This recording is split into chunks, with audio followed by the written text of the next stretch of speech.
aller voir l'ancienne city. Donc à force de suivre les patchs, vous tomberez peut-être avec de la chance sur une ancienne city. Les voici, ça peut être très très grand. La génération se fait avec ceci au centre, qui est une sorte de, je sais pas, de giga statue qui ressemble à un Warden avec ses petites oreilles.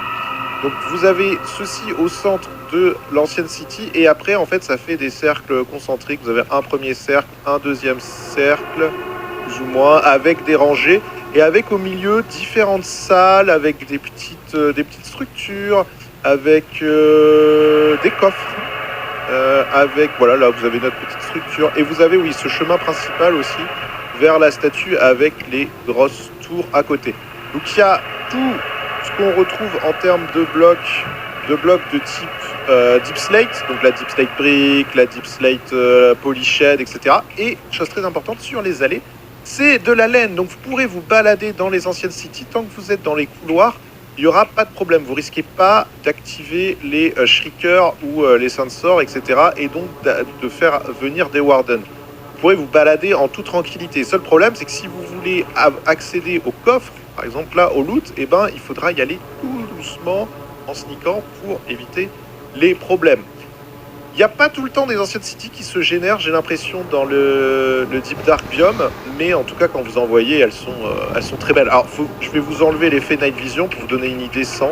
Voilà la façon dont on observe ça sans, c'est quand même très... Vous allez sous le lanterne et vous avez des soul flame, donc de l'éclairage un petit peu tamisé, bleu tamisé, et ça donne... Et il y a des bougies au centre.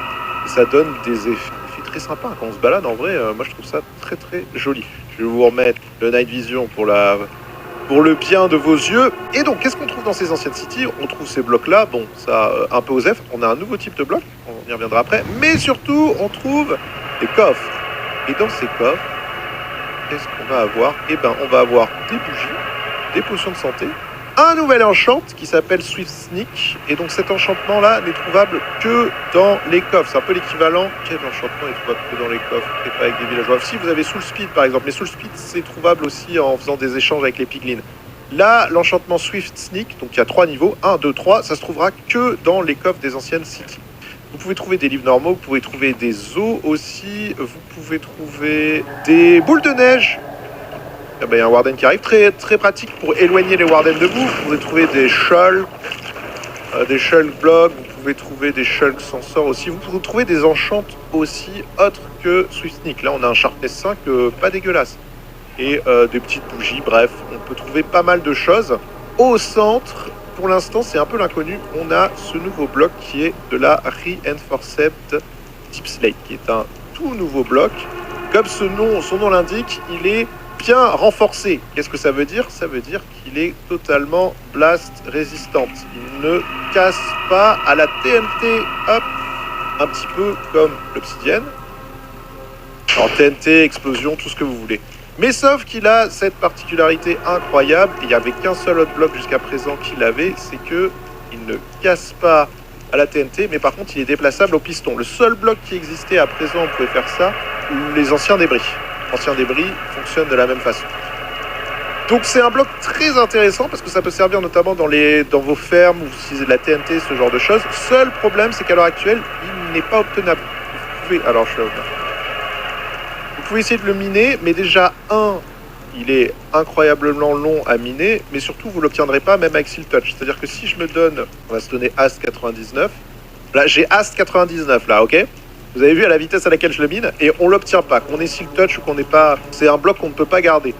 On ne sait pas encore pour l'instant à quoi ça sert, il y a des spéculations sur le fait que ça ressemble quand même à un portail, à une frame de portail, mais bon, Mojang n'a pas du tout annoncé de nouvelles dimensions ou quoi que ce soit.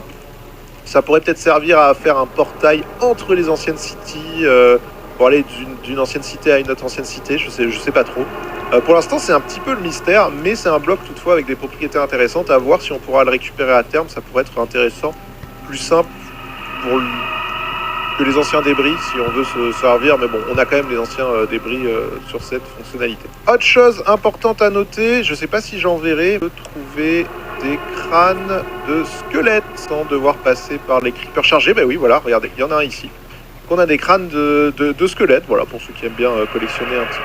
Dernier point très important, c'est que les mobs ne peuvent pas spawn dans les anciennes cities. Vous avez vu, on a des mobs là, mais on n'en a pas dans les anciennes cities. C'est pour éviter que ça soit impraticable. Si les mobs pouvaient spawner là, ben, à chaque fois qu'un mob bougerait, ça détecterait, déclencherait un shell shrieker, vous aurez des wardens partout, ça serait l'enfer. Donc il n'y a pas de mobs dans une ancienne city, ce qui peut s'avérer très utile si vous gardez l'emplacement d'une ancienne city et vous clearez tout.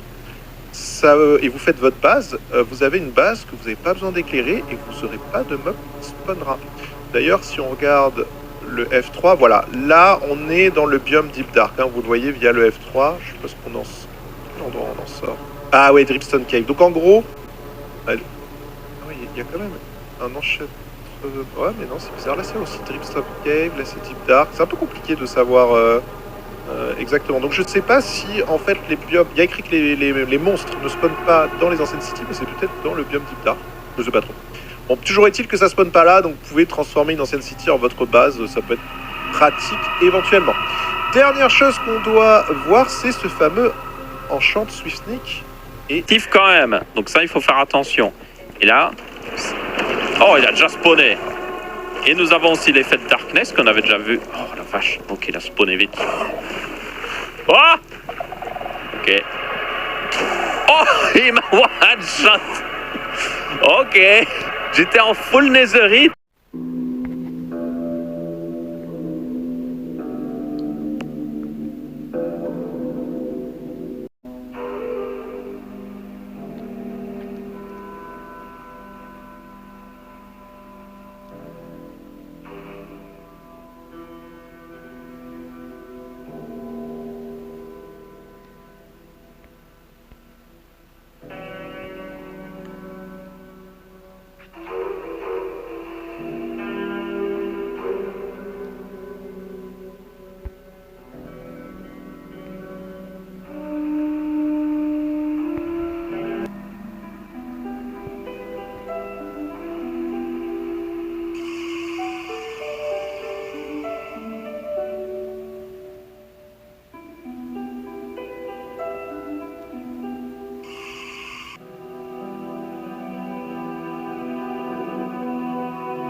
Déjà, nous avons des screens sur Bedrock Edition ici de King Dogs qui testent un petit peu les catalystes. Donc les catalystes, ce sont les blocs qui permettent de propager le Skulk, je vous rappelle. Donc là, ils ont un setup avec des spawners et apparemment, ils font ce test-là pour montrer, ou plutôt pour voir si un joueur exploite vite fait un spawner, même s'il y en a 3 ici, voir si c'est pas trop cheaté tout simplement et que ce serait pas trop facile de farmer de l'XP ou autre.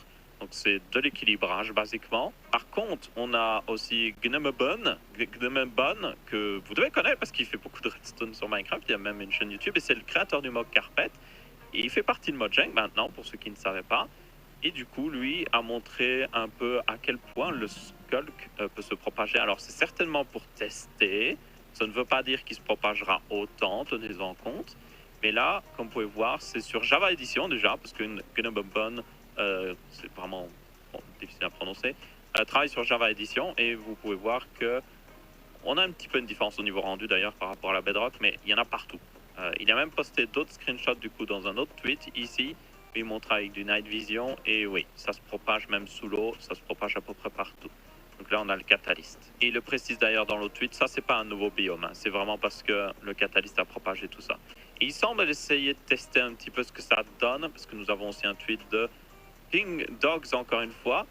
Il semble tester un petit peu la propagation justement du Skulk. Donc là on voit qu'il tue en répétition une énorme quantité de creepers.